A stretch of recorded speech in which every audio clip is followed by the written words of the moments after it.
harapan-harapan itu diungkapkan oleh Allah Subhanahu wa taala di ujung ayat-ayat tentang puasa Ramadan. La'allakum tattaqun. Kemudian ada dua ayat berikutnya, la'allakum tashkurun. Di ayat berikutnya, la'allahum yarshudun. Di ayat berikutnya ada la'allahum yattaqun. Dan ada dua ayat kemudian yang saya lihat di chaptering mushaf terjemah Kementerian Agama itu sudah masuk chapter lain atau bab lain, tapi saya yakin masih berhubungan dengan puasa Ramadan, yaitu la'allakum tuflihun di ayat 189 kalau tidak salah dari surah Al-Baqarah itu. Saya terus terang sampai sekarang belum selesai memahami makna kalimat roja ini yang diungkapkan secara beruntun dalam satu rangkaian ayat dan full of meaning, penuh dengan makna, dan tentu harus mampu kita mencoba dalam tadabbur Al-Quran itu menarik korelasi atau tidak interrelasi, saling hubungan antara ayat-ayat itu atau harapan-harapan itu. Selama ini saya berhenti pada pemahaman bahwa dalam rangka memahami makna harapan Allah itu, yaitu dengan memahami awal ayatnya. La'allakum tattaqun di ayat ke-183 diawali dengan ya ayyuhalladzina amanu kutiba alaikumussyam dan seterusnya. La'allakum tashkurun dikaitkan dengan bulan Ramadan dan dengan hidayah. Karena syahrul Ramadan alladzi unzila fihi al-Qur'an hudal lin-nasi wa bayyinatin minal huda wal furqan. Utama hidayah wahyu. Di ayat berikutnya la'allahum yarshudun diawali dengan wa idza sa'alaka 'ibadi 'anni fa inni qarib, tentang doa. La'allahum yattaqun berikutnya agak panjang, wa hillalakum lailatas siyamir rafatu ila nisaikum dan seterusnya. Banyak berhubungan dengan syariat, banyak berhubungan dengan ketentuan-ketentuan kehidupan. Nah, di ayat terakhir yang tadi sudah dipisah dari ayat-ayat Ramadan itu lebih menarik lagi. Diawali dengan wa yas'alunaka 'anil ahillah qul hiya mawaqitu lin-nasi wal hajj. Mereka bertanya padamu ya Muhammad tentang bulan sabit. Katakanlah bahwa sabit hilal itu adalah pertanda ibadat, waktu awal ibadat dan haji dan seterusnya. Nah, hadirin, saya sengaja mengungkapkan ini untuk menjadi bahan tadabbur kita lebih lanjut. Yang paling pasti adalah harapan-harapan Allah itu diletakkan dalam kata kerja, bukan kata benda. Maka beragama bukan kata benda, tapi adalah kata kerja. Beragama lebih mementingkan to be, menjadi, dari sekedar to have, memiliki. Ini sebuah judul buku dari From, to have or to be, memiliki ataukah menjadi. Kalau sekedar memiliki Islam, banyak dari kita sudah membawa Islam, atau mungkin banyak, semua kita membawa Islam kemana-mana. Dan ada dalam dompet kita ya KTP dengan kolom agama, sudah kita bawa kemana-mana. Tapi to be a Muslim itu belum tentu. Bahkan Islam dalam pemahaman saya lebih dari sekedar to be, tetapi to become.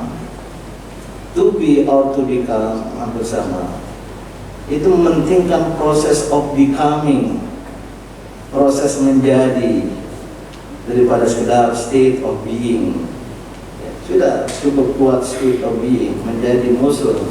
Tapi to become a Muslim dalam arti berislam secara sejati, berislam secara berkemajuan, itu belum tentu. Nah hadirin, dalam kaitan dengan kalimat roja tadi itu, nanti bisa kita lihat apa hubungan antara la'allakum tashkur, la'allakum tattaqun, taqwa, la'allakum tashkurun, syukur, la'allahum yarshudun, ar-rusydu, ada lagi la'allahum yattaqun, taqwa lagi, dan yang terakhir la'allakum tuflihun, al-falah. Apa korelasi taqwa, syukur, rusydu, dan al-falah? Saya kira itu mungkin akan lebih menarik untuk kita kaji lebih lanjut. Nah, saya melihat yang pertama tentang puasa hanyalah salah satu simbol dari ibadat yang lebih berdimensi dan bermakna tujuan, lebih berdimensi dan bermakna jalan daripada tujuan. Banyak dari kita terjebak pada pengertian ibadat sebagai tujuan. Maka begitu selesai menunaikan ibadat, kita sudah sampai ke tujuan. Yang sering saya contohkan hadis salam ke kanan dan ke kiri dalam sholat mengandung makna wassalam. Selesai Ramadan, nanti Lebaran mengandung makna bubaran, dan seterusnya. Ibadat-ibadat lebih sebagai tujuan, lebih sebagai jalan. Itu proses. Karena dikatakan illa liya'budun, kata kerja fi'il mudhari present tense, berarti kira-kira kalau diterjemahkan kita harus berada dalam satu proses dinamis terus menerus secara berkemajuan untuk ta'abbud. Banyak yang melakukan ibadat tapi kehilangan dimensi ta'abbudi. Ibadat hubungan antara hamba abid dengan Allah al-ma'bud. Ibadat hanyalah kegiatan. Dan kalau kita berhenti pada ibadat, melakukan ibadat pada kegiatan, pada aktivitas, maka kita akan terjebak pada rutinitas.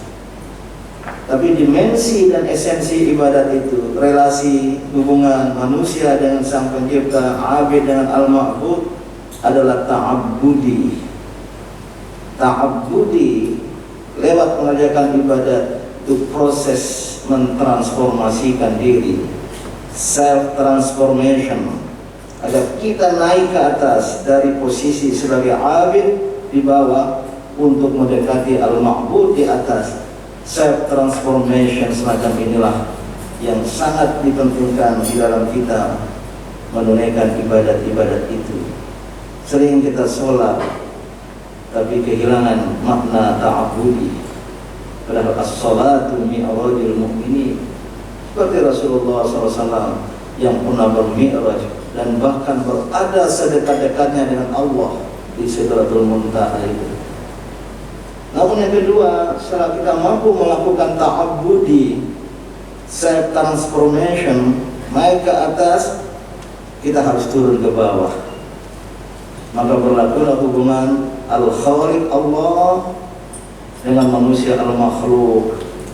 Prosesnya bukan dari bawah ke atas seperti pada ibadat, tetapi dari atas ke bawah, yaitu kita manusia sebagai al-makhluk dituntut berkemampuan untuk bertakhalluk, menginternalisasikan sifat-sifat kebaikan, nama-nama kebaikan Allah Subhanahu wa taala, al-asmaul husna, yang ada potensinya dalam diri. Takhallaqu bi akhlaqillah, itulah yang kemudian membuat kita mampu menampilkan al-akhlaq.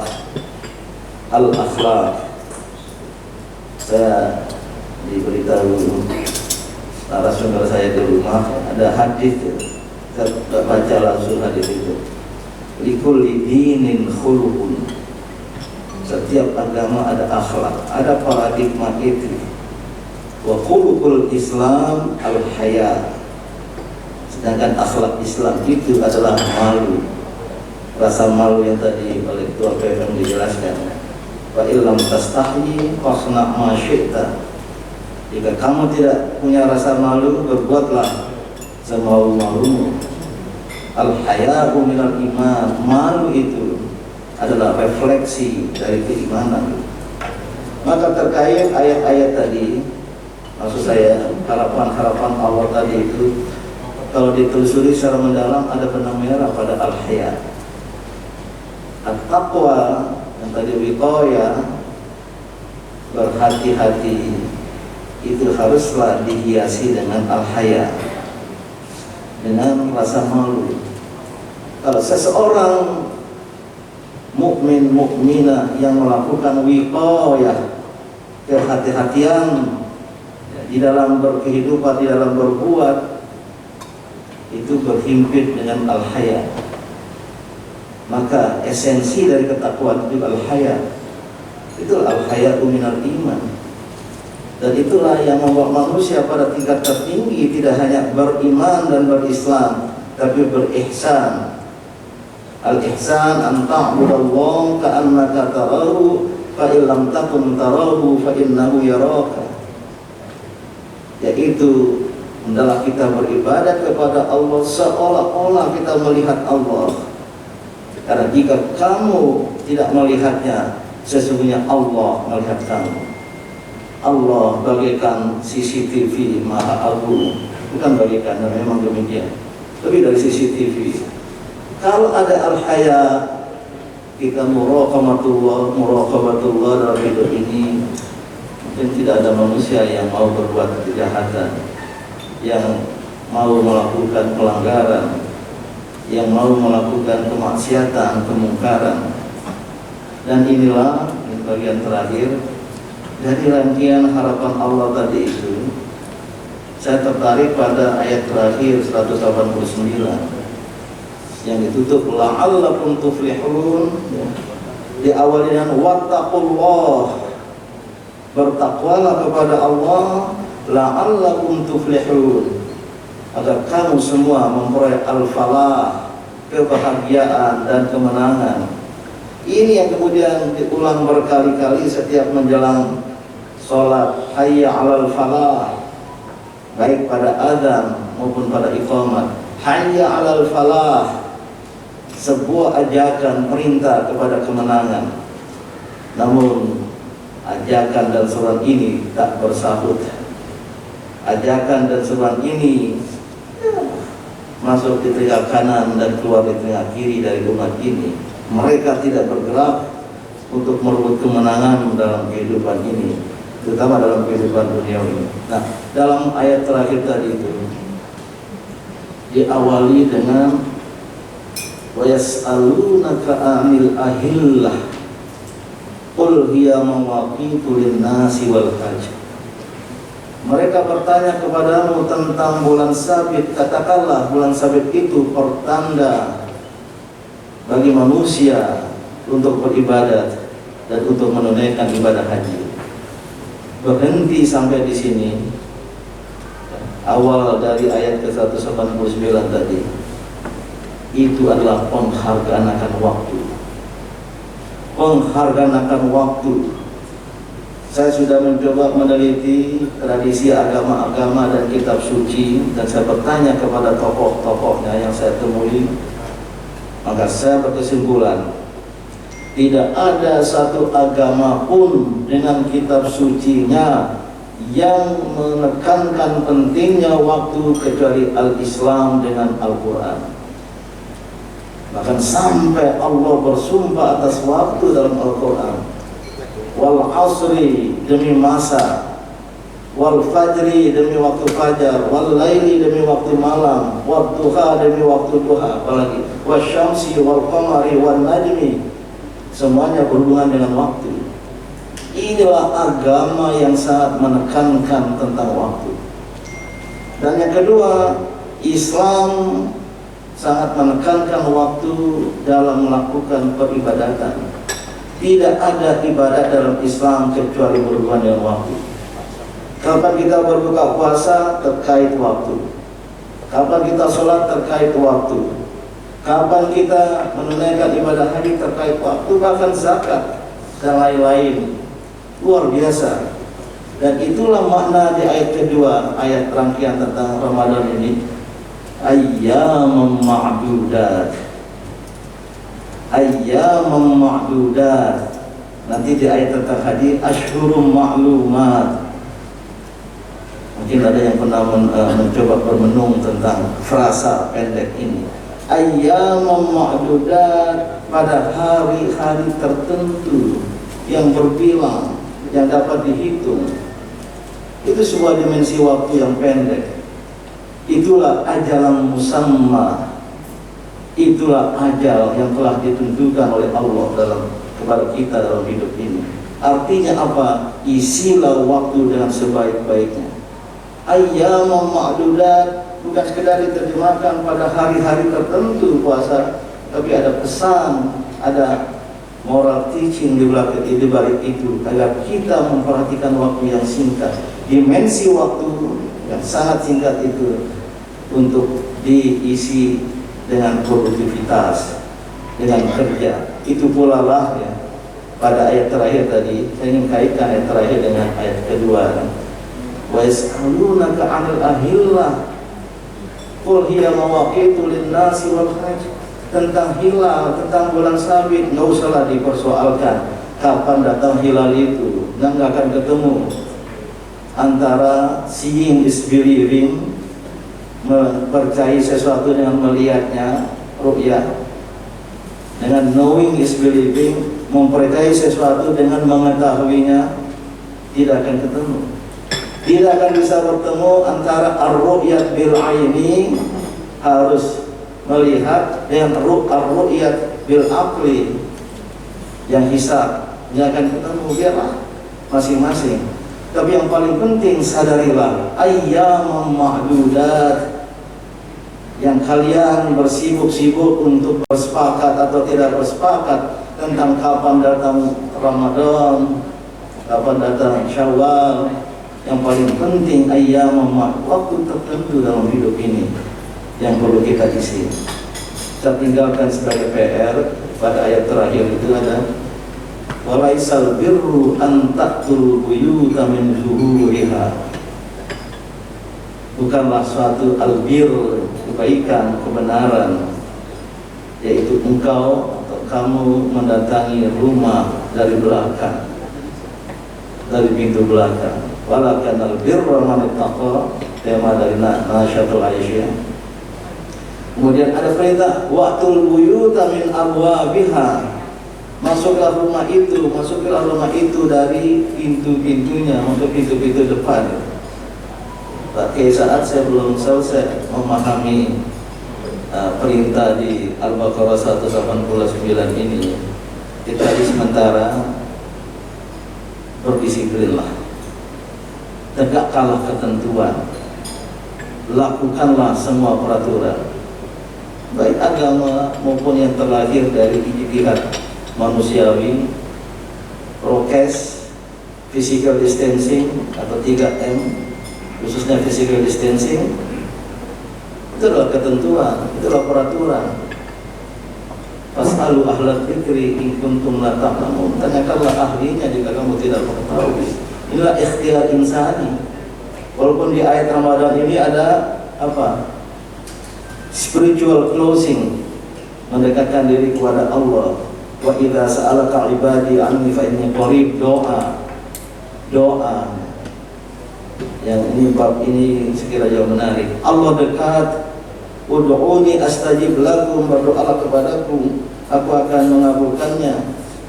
Wa idza sa'alaka ibadi anni fa inni qarib, aku dekat. Teologi Islam itu Allah itu immanental, dalam arti hadir secara dekat dengan manusia, daripada sekedar persepsi transendental. Memang Allah transendental, zat yang transendental, tapi dalam hubungan dia dekat. Aqrabu ilaihi min hablil warid, lebih dekat dari urat nadinya sendiri.